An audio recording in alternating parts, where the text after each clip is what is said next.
Well, good morning. I'll continue the welcome. It's great to see everybody this morning, and welcome to those who are joining us on the live stream. My name's Ryan. Thanks for the warm introduction from Dr. Richard Frost. Also want to just thank my colleagues and our great student leaders for putting this event together. How many of you went to Admitted Student Day? Well, a few of us. Not a ton. Well, welcome back if you haven't been here since. I'm going to share some thoughts. Some of those you heard at Admitted Student Day, and some will be new for this morning and for where things are headed this morning.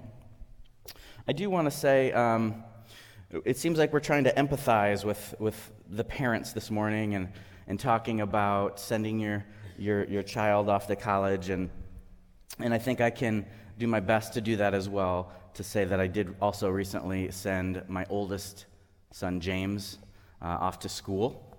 Here he is. It was tough, though. It really, right? It's tough at all levels. Well, here's where we're headed today. So we're going to talk about three things. We're going to talk a little bit about some of the differences between high school and college, some of the academic transition notes. I shared some of those things at Admitted Student Day.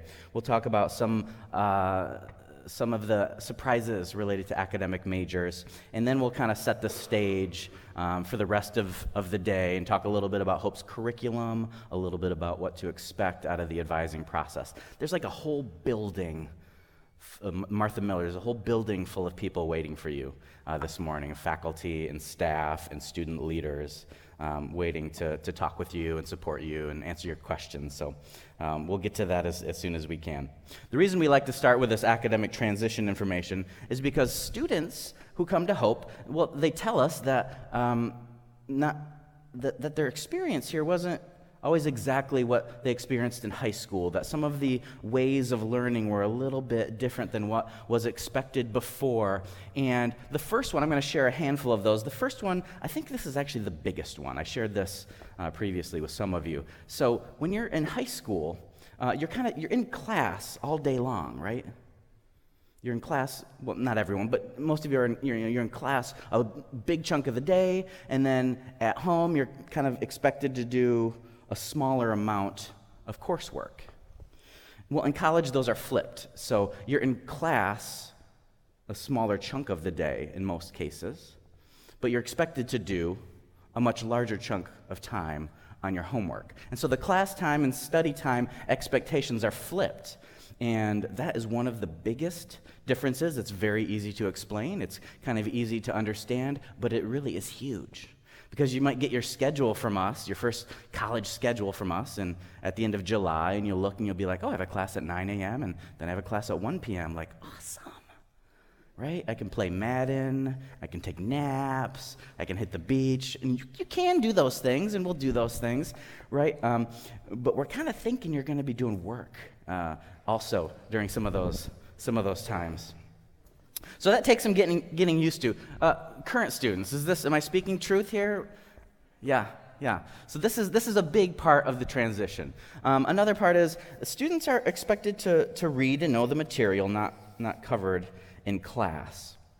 Now this varies, of course, in class to class, and it varies with your high school experience. But in general, faculty are going to want and assume to know that you've done the work. So not to like call someone out, but you might show up to class on the first or second day. What's your name? Mackenzie?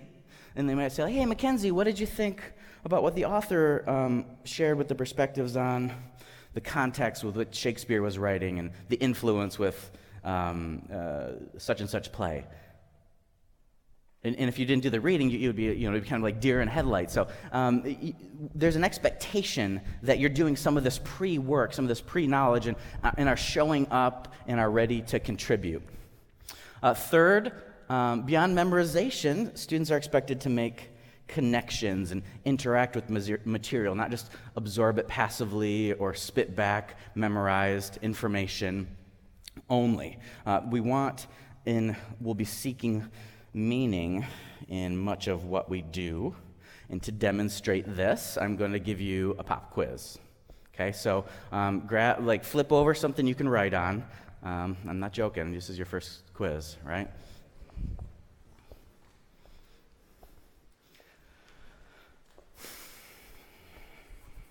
If you've got something to write with, grab it. If not, that's okay. So I'm going to put up a series of letters on the screen for 8 to 10 seconds, okay? And don't write them down. Just look at them, absorb them, pay attention to them, and then we'll talk about them afterward, okay?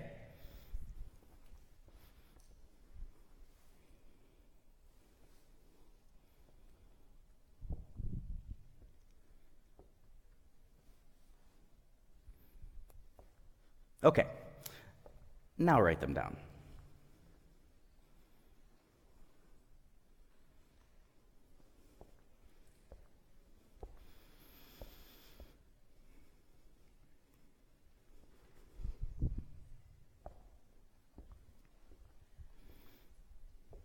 Parents no helping those students. They're on there. All right, we're going to do one more list. I'm going to put up another series of letters for 8 to 10 seconds. Don't write it down as you're looking at it, but kind of just attend to it.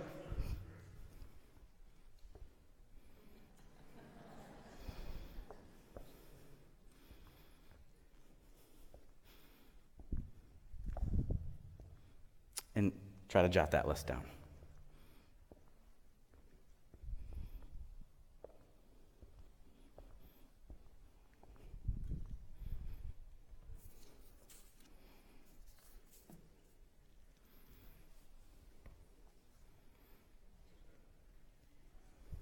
Okay, so some of you noticed it was the same list, right? And most of you probably, who did better on the second list? Who got a little bit more? Like almost everyone, right? It's always almost everyone. And there's various reasons for that. What are some of them? What do you think? Second row. What's your name? Lindsey. Any thoughts? I know, it's like class. You're like, why are they calling on me? This is supposed to be a nice, pleasant event, and they're like calling names, right? Any thoughts on why we remember more? Yeah, things that are popular, so things you've seen before, prior knowledge and meaning. Yeah, any other thoughts? I won't call on anyone else. Thank you, Lindsey. Good job.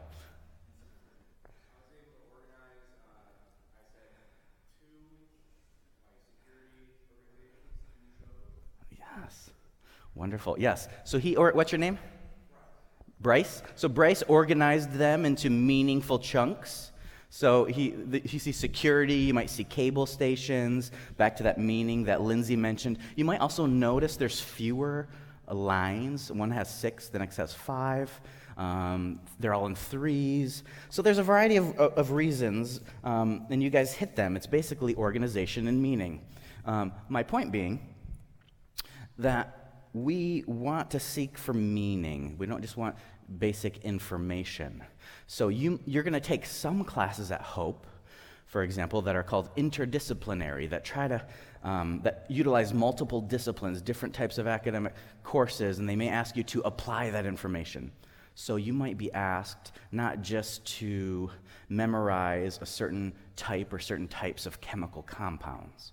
You might get an assignment that's something like create a playground for 5 to 7-year-olds.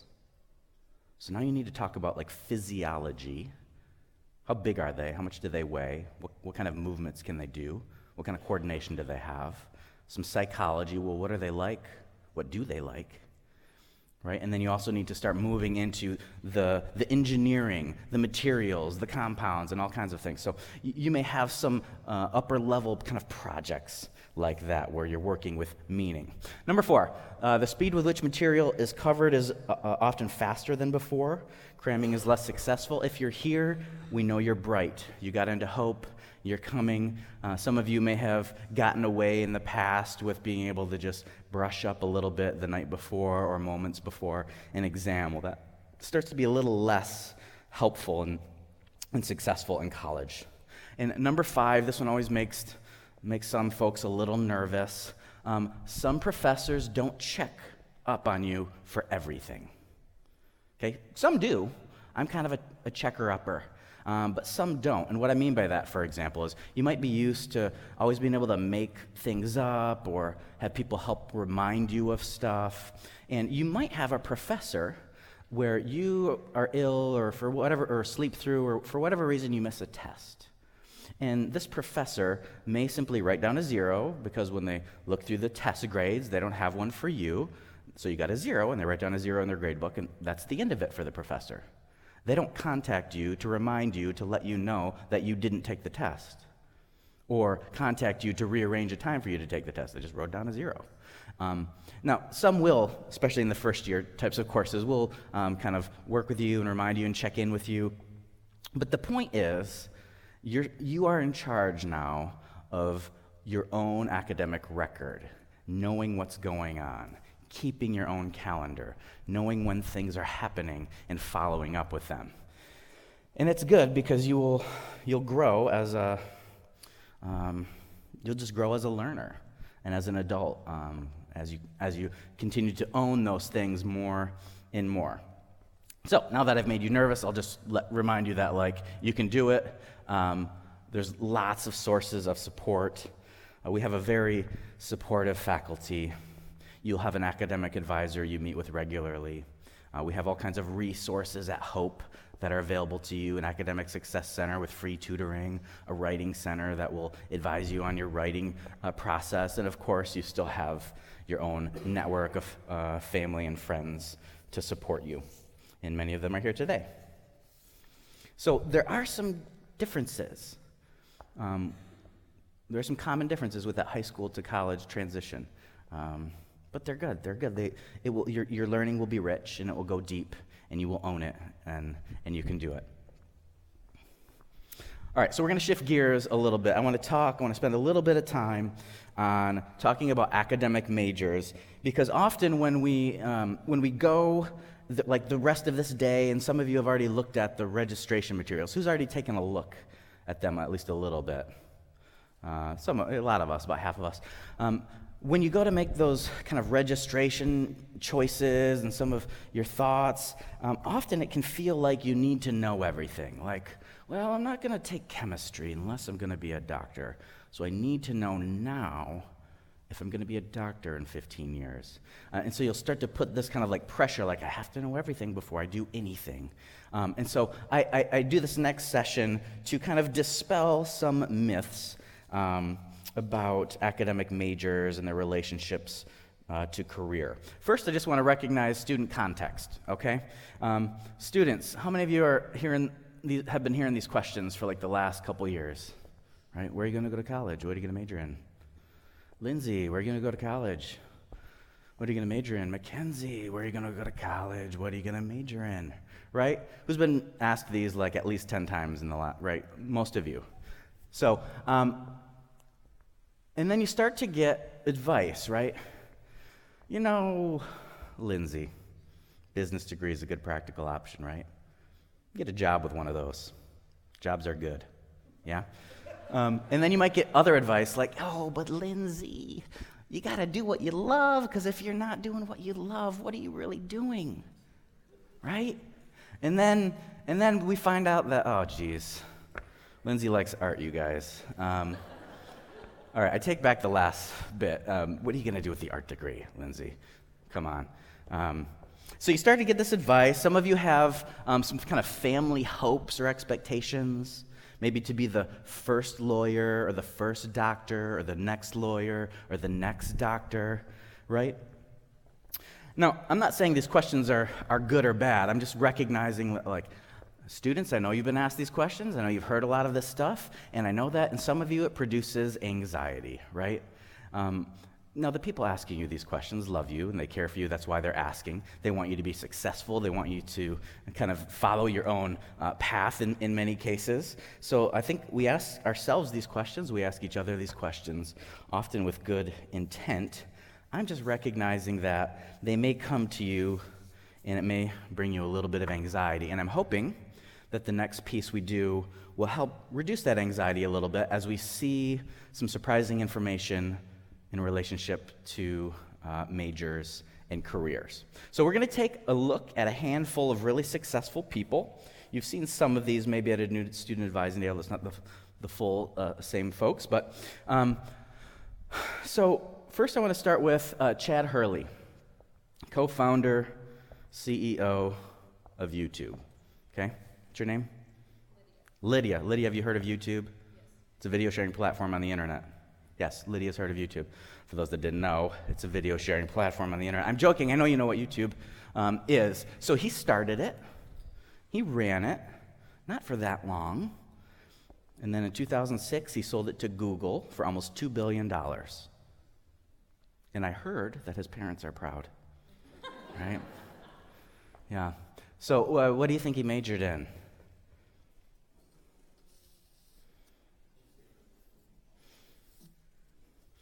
I heard a number of them whispered. He was a fine arts major. Lindsey, this fine arts thing might not be so bad now that I think about it, right?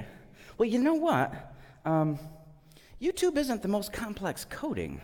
It's a massive platform, right? But it's not the most complicated thing. YouTube is a little bit more of like a kind of a big idea about how we share things with one another. It's kind of a creative idea now that I think about it. It's kind of a fine arts type of idea. A lot of our fine arts folks are creative, have different perspectives and different views of how to think about things. And sometimes that comes with an entrepreneurial spirit, like it did with Chad Hurley. Next person, Connie Chung, journalist. Students, you don't know who this is. Some of the parents do. Parents, do you know who Connie Chung is? Yes, the parents know, the students don't. This one's for me and your parents, okay? Connie Chung, students, was a journalist, one of the most successful female national news anchor pioneers in the 1980s and 1990s. What do you think?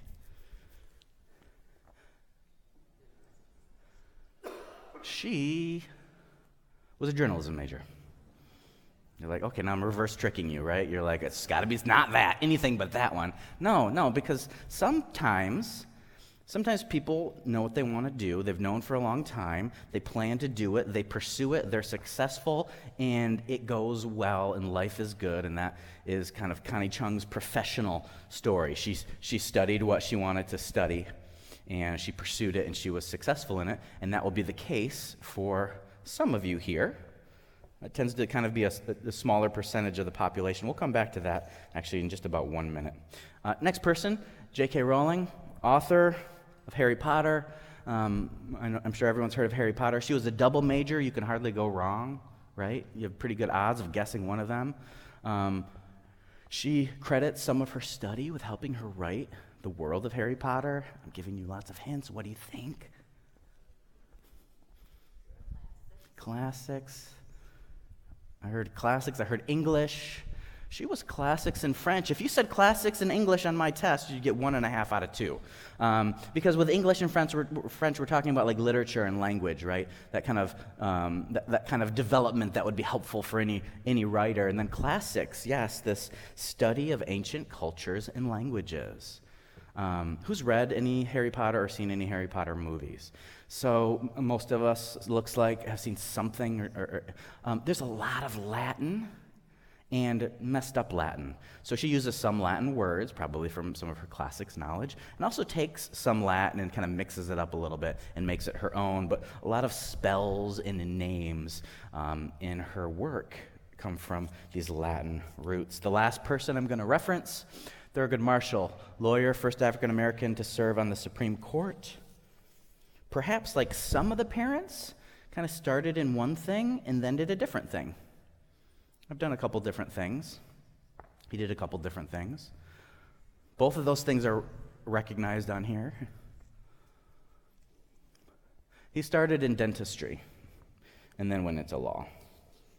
So I highlight those folks to kind of make 3 points that I will make now. I call them major myths, okay? These things that people have confused about majors and their relationships to careers. Here's the first one. I'm going to share 3. Major myth number 1, most people know their major and career goals when they enter college. That's not true. A majority of students do not know their major, and for those that do have an intended major when they come to college, about 60% change it. I'm not saying this is good or bad. I'm just noting that the idea that most folks know what they're going to do and end up doing it happens to not be very true. Major myth number 2, I will only have one career in my lifetime. The truth is, folks in the age demographic of our students here are going to do a bunch of different work, maybe 12 or 15 jobs. I've already done a handful. I'm not that old. We expect folks in your demographic to do a lot of different work. And also, some of you, there are certainly some people in this room, some students, some parents, definitely some students, but there are some of you in this room who are going to do a job before you retire, which is kind of silly to talk about because you haven't even got to college yet, but you're going to do a job before you retire that doesn't exist yet. That will be the case for some of you in this room. So you don't know what it is right now. You can't plan on it. You can't major in it. There's no major for it yet. And that will be the case for some of you. Now, maybe you do know what it is because it might be something that you create. But some of you will do a job that doesn't exist yet. What do we do with that information? We'll come back to that in a second. Part of the point that I'm wanting to make right now is... I got one more. Sorry. Major myth number 3. Liberal arts graduates are unemployable. Or if I pick the wrong career, I'll end up in the wrong thing, or I'll be forced to do one thing for the rest of my life. Well, the reality is when you go to a college like Hope, where we're engaged in the liberal arts, you gain a variety of skills. We set up our education so that you're learning a variety of, sometimes we call them transferable skills, critical thinking, communication skills, the ability to apply knowledge to real-world settings, a variety of skills that are really important for almost anywhere you go. And the other thing that's kind of fun to take a look at is that most graduates in most academic majors are employed in a pretty wide variety of fields, right? We have a handful of majors at Hope that are what we call our more professional majors, where if you do that major, usually you do a job with the same title. There's not actually very many of those, but there are some. What are some of those? Nursing, yeah. So our nurses go on to nurse. Engineering, yes. Although if you're an engineer, there's so many different types, and you could be studying the movement of people, or the making of roads, or sound waves to make cell phones better. So that's pretty wide variety. But yeah, nursing, engineering a bit, education. Most of our education graduates go on to teach, although not maybe quite as many as you would think. Accounting, a lot of our accounting majors go on to do accounting. But what do our arts majors do? And our sociology majors, and our business majors? Our business majors don't go work at the business store, right? There isn't one. Everything's kind of a business in some way, right? So what do our history majors do? What do our majors all over? You can ask that for almost any major. Well, we have a cool resource at Hope. I don't have time to pull it up now, but on our career development website, we have a tab called What Can I Do with a Major in?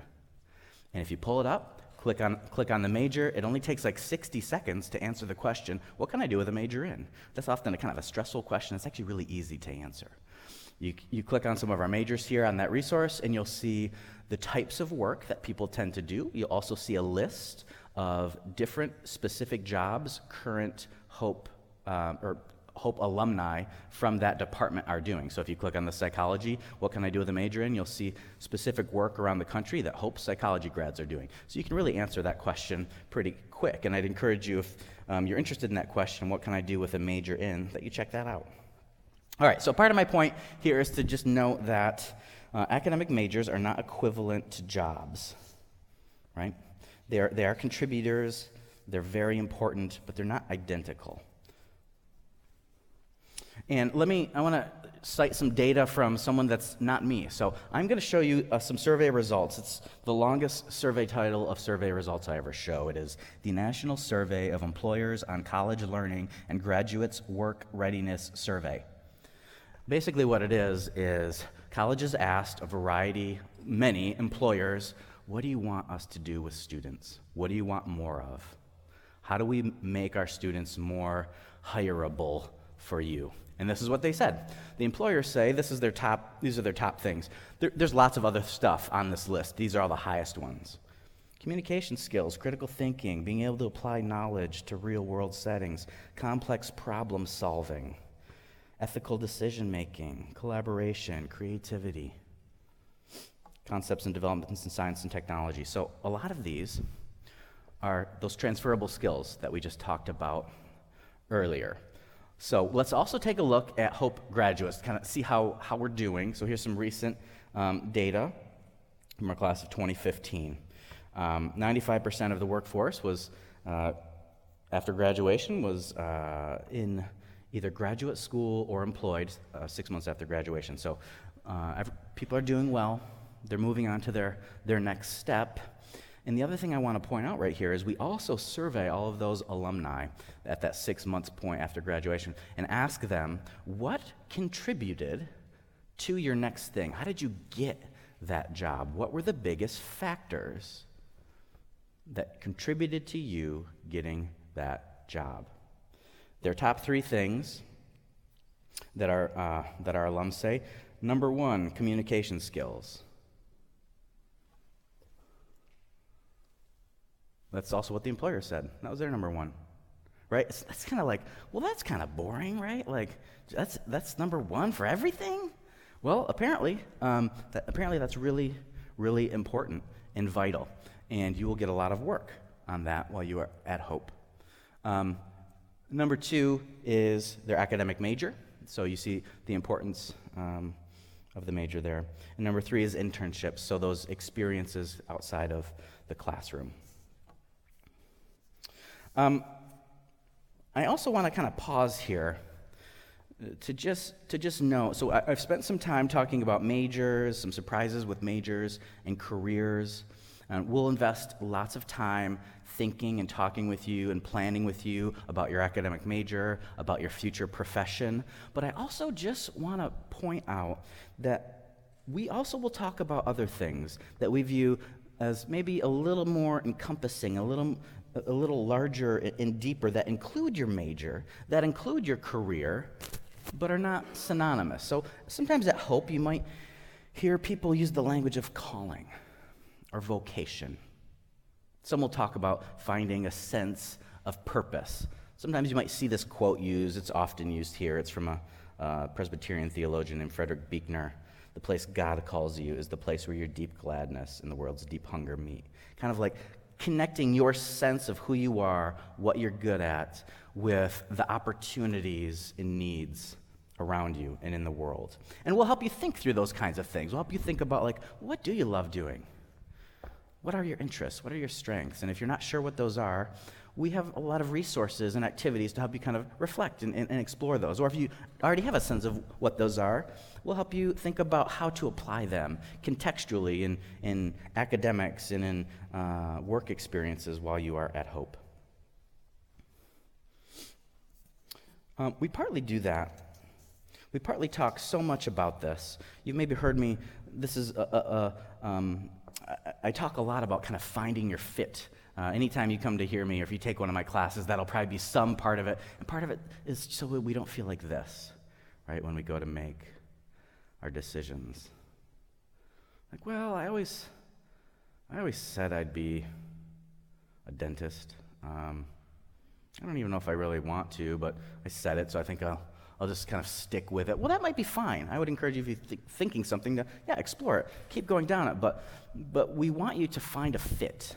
We don't want you to be trying to be pretending to be one thing when you're really a better fit or more gifted or more connected to something else. We want to help you find a fit. So our kind of 2 cents on picking a major, you might hear us talk about personal awareness, educational awareness, professional awareness. Personal awareness, just who am I? What are my strengths? What are my interests?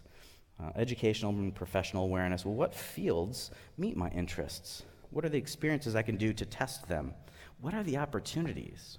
So a lot of you in high school maybe had 10 to 15 different academic disciplines, right? So Hope has like 50. Do you know what they are? If you don't know what our 50 majors are, how do you know which one is the one you should be doing, right? So we'll help you kind of look through some of those things if you haven't already explored them.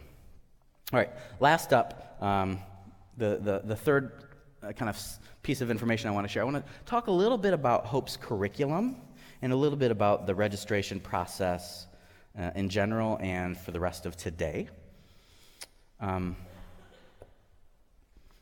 First, I want to give you an overview. This is in your packets. This is on our website, so this is not new information. This is all the same information, just some of the dates. Kind of the big view on how scheduling works for your first semester is we share information with you through the registration website, right? Then you get overwhelmed by it. That's the next step, right? I'm just kidding. Hopefully you're not overwhelmed by it. But then you kind of digest it, and then we have some time for you to kind of look at it, think through it, ask questions. Many of you are doing that here today. Others are doing that at home. And then you send us by June 21st, you send us your registration worksheet, these pages where you let us know what classes you're interested in or considering or thinking about. And then staff and faculty like myself will sit down and look through your information, and we'll build you a schedule and send it back to you. So that's kind of the process in general. But I want to highlight a couple curricular things. This is somewhat to set the stage for you students, so you have kind of a big view of what you're doing this morning. It's also to give your parents a little bit of kind of curriculum information, because their next session isn't particularly focused on curriculum. So first, I just want to start with how you get a degree. And I say this a lot too. This is another thing I'll just reference a lot because there are things to keep in mind. In order to get a degree from Hope College, you need to do these things. You can't do 3 of them. You have to do all 4 of them. You need to complete all the general education courses. I'll kind of reference what we mean by that in a minute. You need to complete all the courses in the major, right? And you need a 2.0 GPA, and you need to complete 126 credits. You need to do all 4 of those things. We'll come back to that in a second. So I want to talk about briefly what Hope means by general education requirements. These are those types of courses that everyone takes regardless of major. Right? And I don't want to hear anyone here today over in Martha Miller saying, I want to get my gen eds out of the way. No, these are one of the ways you develop those transferable skills, right, that our alums say are really important, the most important, that professionals, that businesses tell us are really important. So we want you to develop some of those transferable skills. That's one of our purposes of our general education curriculum. Here is what's in there. You actually have a handout in your folders that has more information. It's yellow than what I'm going to put up here. You have the exact number of credits and all of that. You do not need to know all of that stuff today. You don't need to know it all to choose classes. You're going to be sitting with an advisor who can help navigate some of that for you. So don't feel like you have to know what all of that means. I'm going to kind of give you the big view of what those categories are just so you know now. So one of them is first-year seminar. Everybody takes a first-year seminar. It's a 2-credit course on some sort of intellectually interesting topic. We do things like look at primary text and original voices. So you don't use textbooks in first-year seminar. You won't read a textbook, for example. If you have a first-year seminar with a psychology professor, you're not going to have a psych textbook that tells you about, from the perspective of the editor of the textbook, what psychologists said. It won't tell you about what the editor thinks Freud meant or what the editor thinks Erik Erikson meant. You might just go read Freud yourself or go read Erik Erikson yourself. So we go to original voices in first-year seminar. It's a discussion-based class, so you do a lot of discussion, kind of like you will in upper-level courses. Another distinction is your professor is your first academic advisor. So that's kind of a special part of our Hope experience in the first semester is this first-year seminar. So you'll be choosing from a bunch of fun and interesting types of topics, some of them that we have this year. Why do I always get my best ideas in the shower? Choices. Harry Potter and the Flying Dutchman. #adulting. From Confucius to Kung Fu. Those are just to name a few of the courses. So everybody takes a first-year seminar. That's kind of a highlight of the first semester. Everyone, I hope, does some science and math. Everyone does some lab science. Everyone does some mathematics. Everyone does some social sciences, things like psychology, sociology, political science, communications, those areas. Everyone does some literature, history, and philosophy, in religion, in arts, in foreign language up through level 2 of proficiency. Everyone does some global learning, some classes that provide global perspectives on a topic. Everyone does health dynamics, which is somewhat like physical education, but also like nutritional information. These courses, and almost all of them have, well, they all do, they all have different choices that you make within them. So there's not like one class for each of these that you do. So there's lots of choices in all these categories. And depending on your choices, you'll end up doing somewhere like 54-ish credits of general education in your time at Hope. So like somewhere in the 50s out of your 126 required credits to graduate will be in general education classes. To give you some context how that compares to like majors, here's just some majors and their credit totals. So history is 36 credits. French is 28 credits beyond French 4. Physics is 27 credits in physics, although there are other requirements in areas like mathematics and some other applied sciences. Computer science, 34 credits. Exercise science, 39 credits. Most majors at Hope are in the 30s and 40s for their total number of requirements, although some are, there are a few that are a bit higher, and most of our minors are between 18 and 22 credits. So just to give you a little bit of context. So let's say you were a history major, 36. And let's say you did your gen ed, you completed all your gen ed credits with 54. What's 36 and 54? 90, right? So you could do all your gen eds, you could do your major, and you could be really short of graduating from Hope, right? You need 126, you're only at 90. That is somewhat because we want to build in some time for exploration, for trying one thing and moving into another, so that not every class you take always has to check off a box, meaning it's good for you to try some different disciplines out. There are some exceptions, some really highly structured programs where if you're in there, we kind of at least try to set you on a path to help you explore that before you make moves. These are some of them: special education and music ed, engineering and nursing. There are certain kind of requirements. So those are kind of somewhat more regulated than most of our majors. But in most cases, you have time to check out a variety of classes. So if you haven't seen it yet, most of you probably have. Our first-year student registration page looks like this. You've been getting links to it every Tuesday. Who's open to Tuesday tidings this summer? I'm writing those. Open them. It looked like most of you are opening. Now you know, so I'm the man behind the Tuesday tidings. So I send you information each Tuesday, particularly related to this registration type of information. So before I wrap up, I just want to note, so make a couple notes on today's advising process. So we talked a little bit, we set some context. Hopefully you don't feel like you have to have everything figured out before you go to talk to a faculty advisor. And we did some overview of the curriculum. Hopefully that's helpful context for you. What's next is you're going to go and you're going to talk and look through these materials and kind of comb through them with a faculty or staff advisor over in Martha Miller. I'm going to encourage you, as you're thinking, as you're talking, you get a question, you get an idea, you see something you want to do, jot it down. There's also a practice worksheet in your packet that you can write on, but you can also write it on anything. And then we invite you to, but you don't need to. You can submit your registration worksheet, and again, the registration worksheet is the online form where you tell us what courses you think you're interested in. You don't have to know everything perfectly before you submit it.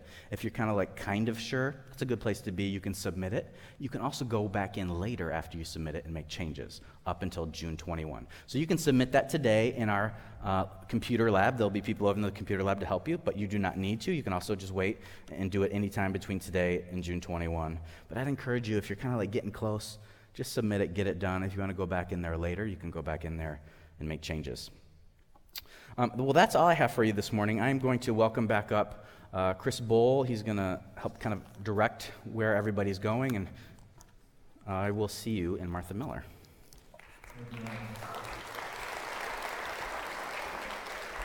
Before we go further,